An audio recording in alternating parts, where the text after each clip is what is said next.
Okay, ready? We are at CSI with emerging leader Tony T, and he has some words on networking. Ready? Ready? How you guys doing? It's your boy Tony T, and I wanted to talk about networking. So I also want, like, it takes a while for your networks to build up. So when people hit me up, and just like 2 weeks ago, there was this guy named Jim, and he was from ACS. So he's like, oh, can you do this youth speak out for me at August 18th? And I'm like, I don't even know who this guy is. So I figured out. So I met with him. I went to lunch with him in downtown Brooklyn at Shake Shack. So I actually had met him last year at Teen Day in J Street in Brooklyn, New York.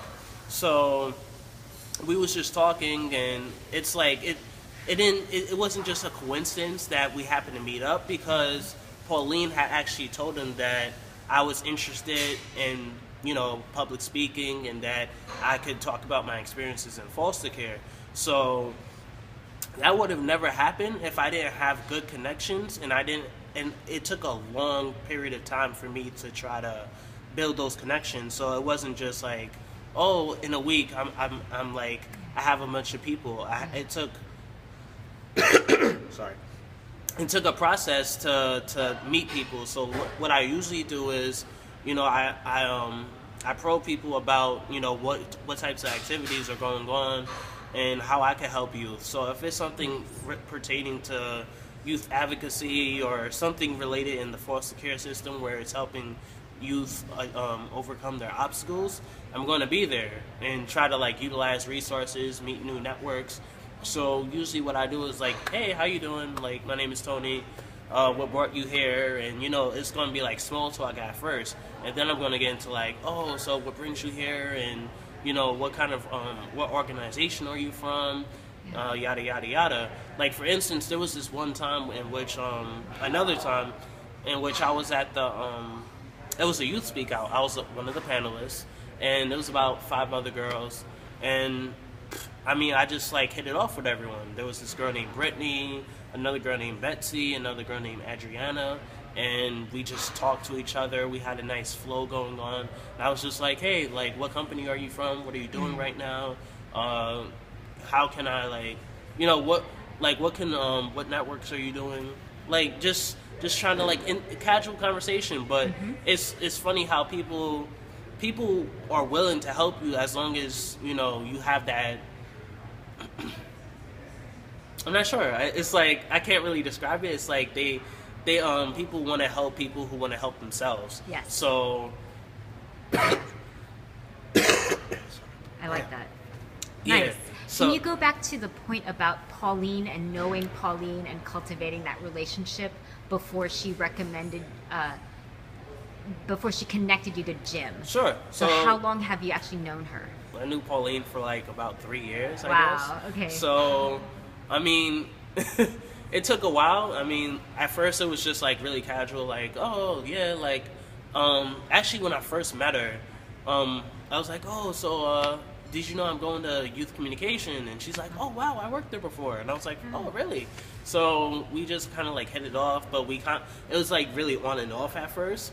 So I wasn't really interacting with her much. Yeah. So after a while, I started going a lot to the workshops, started meeting up with her. Eventually, I went to her Youth Power Youth Advisory Board, which was last year.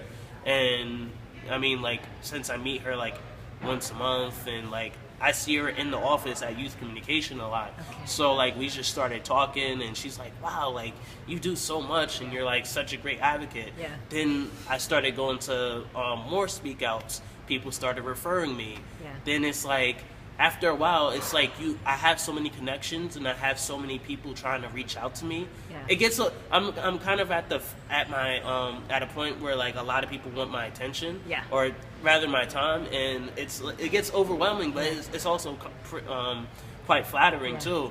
But nice. I don't really have to. I really don't feel like I have to right now I'm unemployed, but I don't have to search out and go for a job, because there's people kind of like already recommending things for me and trying to like push forward.